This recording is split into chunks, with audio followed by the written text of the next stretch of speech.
தன்னுடைய வாழ்க்கையில் பொது நலன் கருதி பல்வேறு களங்களிலே போராடிய பெருமைக்குரியவர். துரா பெரியதம்பி ஐயா அவர்கள் பணத்தை சற்றும் சேர்க்க வேண்டும் என்ற எண்ணம் இல்லாத, தனக்கு கொடுக்கப்பட்ட 1 லட்சம் ரூபாய் நிதியை கூட அப்படியே இயக்கத்திடம் ஒப்படைத்த பெருமைக்குரியவர் துரா பெரியதம்பி ஐயா அவர்கள். கோமை கவிஞர் சுரதா அவர்கள் தான் சொல்லுவார்கள், ஏதோ இந்த உலகத்தில் பிறந்தேன், இருந்தேன், இறந்தேன் என்று வாழ்வது வாழ்க்கையா என்றால் அது வாழ்க்கையே இல்லை. நீ வாழ்ந்ததற்கு தடயமாக ஏதாவது சிலவற்றை விட்டுவிட்டிருக்கிறது. முன்னாடு மும்மரசு முக்கணியும் முப்பாவும் முத்தமிழும் உமேந்தும் முக்களையும் முக்கணியும் சீர்பட்டு திகழ்கின்ற இப்பொன்னாட்டில் அறம் பொருள் இன்பம் என்ற முப்பாடை தந்த வள்ளுவன் இல்லாதது இல்லை, பொல்லாதது இல்லை, வள்ளுவர் சொல்லாதது இல்லை என்ற பெருமைக்குரிய வள்ளுவம் இப்பாலும் எப்பாலும் கடல் கடந்த நாடுகளுக்கு அப்பாலும் முப்பாடு கிடையான நூலில்லை என்று சொல்லப்படுகிற வள்ளுவம் மிக அழகாக தோன்றின் புகழோடு தோன்றுக அகிலா தோன்றலின் தோன்றாமை நன்று என்று சொல்லும். துரா பெரியதம்பி ஐயா அவர்கள் ஒரு 2-3 ஆண்டுகளுக்கு முன்னாலே நான் ஒரு நூலை எழுதி வெளியிட வேண்டும், இந்த பகுதியில் நான் சந்தித்த களங்களை எல்லாம் நான் பதிவு செய்ய வேண்டும், களங்களிலே இருக்கிற மனிதர்களுடைய வாழ்க்கைகளை நான் மக்களுக்கு சொல்லியாக வேண்டும், நான் சந்தித்த போராட்டங்களை மக்களுக்கு விளக்கியாக வேண்டும் என்ற ஒரு பேரார்வத்தோடு அந்த நீண்ட பயணம் நீங்கா நினைவுகள் என்ற நூலை மதிப்பிற்கும் மரியாதைக்கும் உரிய இன்றைக்கு கலந்து கொள்ள இயலாத சூழ்நிலையில் வெளிநாட்டிலே தன்னுடைய வணிகம் சார்ந்த பயணம் மேற்கொண்டிருக்கிற ஆறாப்படை ஈஸ்வரமூர்த்தி அவர்களிடம் ஒரு பையை கொண்டு போய் கொடுத்து அதிலே சுருள் சுருளாக அவர் அவ்வப்போது எழுதிய குறிப்புகள் நிறைய உள்ளடக்கி இதை ஒரு நூலாக்க வேண்டிய பொறுப்பு உன்னுடையது என்று ஒப்படைத்து வந்துள்ளார்கள். மரியாதைக்குரிய ஆறாப்படை ஈஸ்வரமூர்த்தி அவர்கள் என்னை அழைத்து இதை நூலாக்க வேண்டிய பொறுப்பு உன்னுடையது என்று என்னிடம் ஒப்படைத்தார்.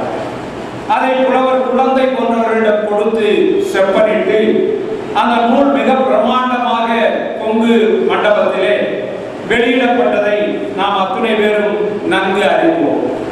இருந்தாலும் அவருடைய தாகம் அதில் விடுபட்டு போன சில செய்திகளை எல்லாம் இன்னொரு நூலாக வெளியிட வேண்டும் என்று ஆசைப்பட்டார்.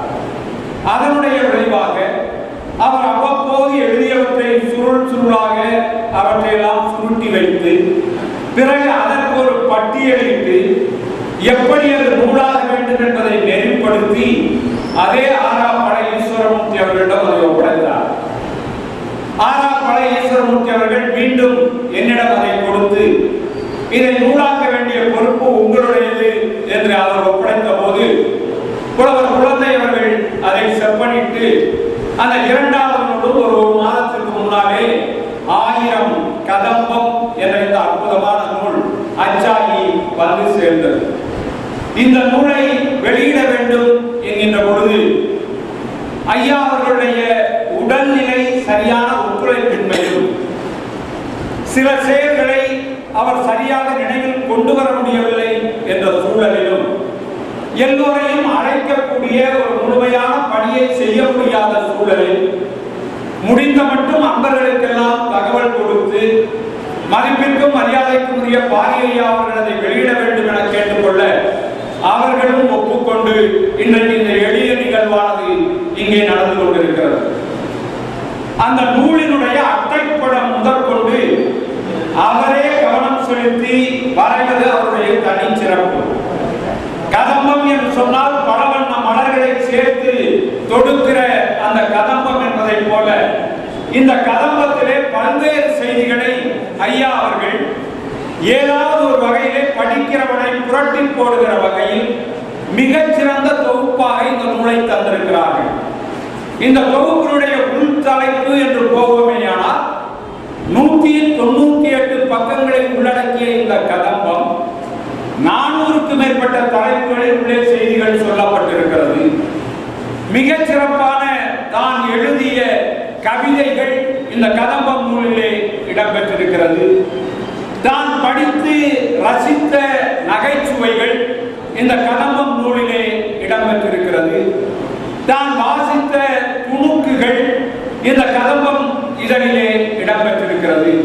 தன்னுடைய வாழ்வியலில் தன்னுடைய துணை நலம் அமைந்த வாழ்க்கை பாதையை, தன்னுடைய குழந்தைகளை, அந்த குழந்தைகளுடைய இன்றைய வாழ்வியலை, அந்த குழந்தைகள் எவ்வாறு வாழ்க்கை பாதையிலே சென்று கொண்டிருக்கிறார்கள் என்பதையெல்லாம் எழுதி தனித்து ஒரு ஆதீனகத்தருடைய வாழ்க்கையை போல வாழ்ந்து கொண்டிருக்கிற பூரா பெரியதம்பி ஐயா அவர்கள் தான் விரும்பிய சில பெண்களை பெண் கேட்கலாம் என்று போன வரலாற்றை, அங்கே போய் இது நமக்கு சரிவராது என்று திரும்பிய கதைகளை எல்லாம் அங்கங்கே இந்த நூலிலே குறிப்பிட்டிருக்கிறார்.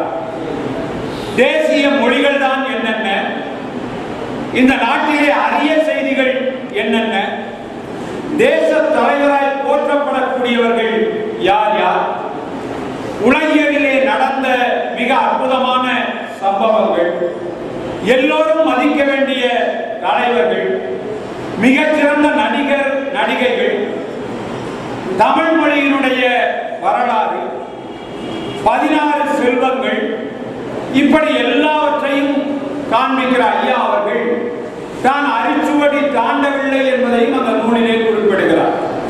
உதட்டின் மேல் பிளவிலே ஒரு சிகிச்சை செய்ய வேண்டிய காலகட்டத்தில் அதற்கு பின்னாலே அரிச்சுவடிக்கு பின்னாலே பள்ளிக்கூடமே செல்லாமல் தன்னுடைய தனித்த ஆர்வத்தின் தேடல்களால் இந்த ஆர்வத்தை வளர்த்து கொண்ட வரலாறை கதம்பத்திலே மிக சிறப்பாக குறிப்பிடுகிறார்.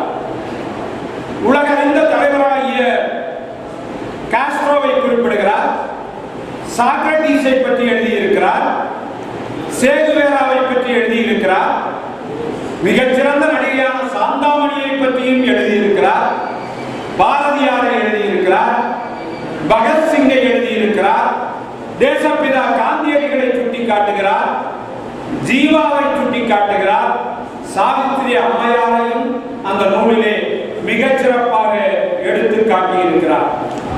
பட்டப்பெயர்கள் என்று சொல்லக்கூடிய வகையிலே குப்பைக்குழி ஆபீசர் என்று யார் அழைக்கப்பட்டார், ஏன் அழைக்கப்பட்டார் என்பதை அந்த கதம்பத்திலே சுட்டி காட்டுகிறார். புண்ணுக்கழுத்து இன்ஸ்பெக்டர் என்று ஒருவரை பற்றி அந்த கதம்பத்திலே எழுதுகிறார். ஏன் அந்த பெயர் வரப்பட்டது என்பதை சுட்டி காட்டுகிறார். அம்மை குத்திரையார் என்று அந்த காலத்திலே அம்மை குத்திய அந்த அதிகாரியை எப்படி அழைத்தார்கள் என்பதையெல்லாம் மிக சிறப்பாக இந்த கதம்பத்திலே காட்டியிருக்கிறார். எனவே கதம்பம் நூலை நீங்கள் வீட்டிலே வைத்திருப்பீர்களேயானால், கதம்பம் நூலை நீங்கள் புரட்டி வாசிப்பீர்களேயானால், ஏதாவது ஒரு வகையில் உங்களுக்கு பல நல்ல தகவல்கள், நல்ல செய்திகள், நல்ல பேசுவதற்குரிய கருத்துக்கள், உங்கள் வாழ்வியலை செம்மைப்படுத்துவதற்குரிய நிறைய விஷயங்கள் இந்த கதம்பம் நூலிலே நிறைந்து கிடக்கிறது. அகமதாபாத்தினுடைய பயணத்தை பற்றி குறிப்பிடுகிறார். காங்கிரஸ் பேர் இயக்கத்தினுடைய மாநாட்டுக்கு செல்வதற்கு அவர் சென்னை போய் யாருமே கிடைக்காமல் பயணப்பட்டு போய் இடையே வெட்டியை ஒரு பேருந்திலே வைத்துவிட்டு கைப்பையை சிறுவனிடம் கொடுத்துவிட்டு போய் தேநீர் கொடுத்து விட்டு வருகிற பொழுது அந்த பேருந்து கிளம்பிவிட்ட வரலாறை எழுதுகிறார். அந்த பையன் சாலோ சாலோ என்று கூப்பிட்டு பையை கொடுத்து வழி சென்ற லாரியை தடுத்து நிறுத்தி அந்த லாரியிலே பயணித்து அடுத்த தளத்திலே பேருந்தை சென்றடைந்து அதற்கு பின்னாலே காங்கிரஸ் மாநாட்டுக்கு போன வரலாற்றை சொல்லுகிறார். காங்கிரஸ் மாநாட்டில் தூரம் என்று பார்த்துக் கொண்டிருந்த போது மேடையிலே இருந்த தலைவர்கள் தூரா பெரியதம்பி அவர்களை கையசத்து அழைத்து அந்த மேடையிலே அமர வைத்த வரலாறை சொல்லுகிறார். இப்படி கதம்பம் என்பது அந்த பெயருக்கு ஏற்ற வகையில் மிக அற்புதமான ஏராளமான செய்திகளுடைய தொகுப்பை இந்த கதம்பத்திலே பல மலர்களை தொகுத்து அற்புதமாக தந்திருக்கிறார். தன்னுடைய 90 அகவையிலும் தான் ஏதாவது இந்த சமுதாயத்திற்கு கொடுத்து செல்ல வேண்டும் என்கின்ற பேராவலோடு வெளியிட இருக்கிற நூல் தான் இந்த கதம்பம். எனவே இவ்வளவு செய்திகளை ஒரு மனிதன் திரட்டி வைத்திருக்கிறார். அவற்றையெல்லாம் கொடுத்து நூலாக்க வேண்டும் என்ற ஆவல் 90 அகவையிலே ஏற்படுகிறது. அப்படி ஏற்பட்ட அந்த ஆவலுடைய விளைவாக இந்த நூலானது பதிப்பானது இன்றைக்கு வெளியிடப்படுகிறது. எனவே அன்பிற்குரியவர்களே, தூரா பெரிய தம்பியை இங்கே பலரும் வாழ்த்தியதைப் போல, ஏனென்றால் இன்றைக்கு 100 ஆண்டு 106 ஆண்டெல்லாம் நிறைய வாழ்கிறார்கள். நேற்று தேவக்கோட்டையிலே 100 ஆண்டு கடந்த சாத்தர்பா சுப்பிரமணியம் என்பவர்களை 100ஆண்டு விழாவை கலந்து கொள்கிற வாய்ப்பு கிட்டியது. ஆனால் அந்த 106 ஆண்டை கடந்த ஒருவரும் வந்து அமர்ந்திருந்த காட்சியையும் அங்கே பார்க்க முடிந்தது. எனவே தூரா பெரிய தம்பி அவர்கள் எதிர்காலத்திலே அவருடைய வரலாறு எழுதப்படுகிற பொழுது படைப்பாளர் என்ற பட்டியலிலே அவர் இடம்பெறுகிறார். 2 நூல்களை படைத்த படைப்பாளி என்ற பெருமைக்குரியவராகவும் திகழ்கிறார். எனவே அவருடைய இந்த கதம்பம் நூல் ஒரு நாடறிந்த நல்ல அதிகாரி கரங்களாலே வெளியிடப்படுகிறது. பாரியையா அவர்களைப் போல இலக்கிய செறிவான பேச்சாளர், விரலுட்டி எண்ணக்கூடியவர்கள் கூட இன்றைக்கு தமிழகத்திலே இல்லை. மிக அற்புதமான இலக்கிய பொழிவுகளையும் இலக்கிய பதிவுகளையும் வளரும் தலைமுறைக்கு நெறிப்படுத்துதலையும் தன்னுடைய வாழ்வியலாக கொண்ட எளிமையின் ஏந்தல் IPS பாரியையா அவர்கள் இந்த நூலை வெளியிடுவது தூரா பெரிய தம்பி ஐயா அவர்களுடைய பெருமைக்கு பெரிய பெருமையாக, அவருடைய நூலிற்கு நாளைய வரலாறு சொல்லுகிற ஒரு கட்டயமாக அந்த நிகழ்ச்சிகள் எல்லாம் அமையும்.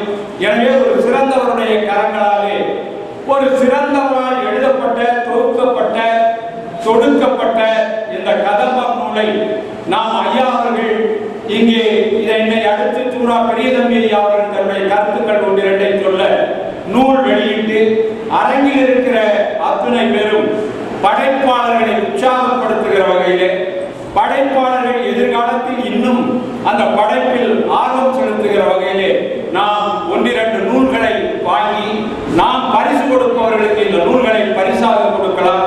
ஏனென்றால் இதிலே அரசியல் இல்லை, இதிலே எந்தவித தாக்கமும் இல்லை.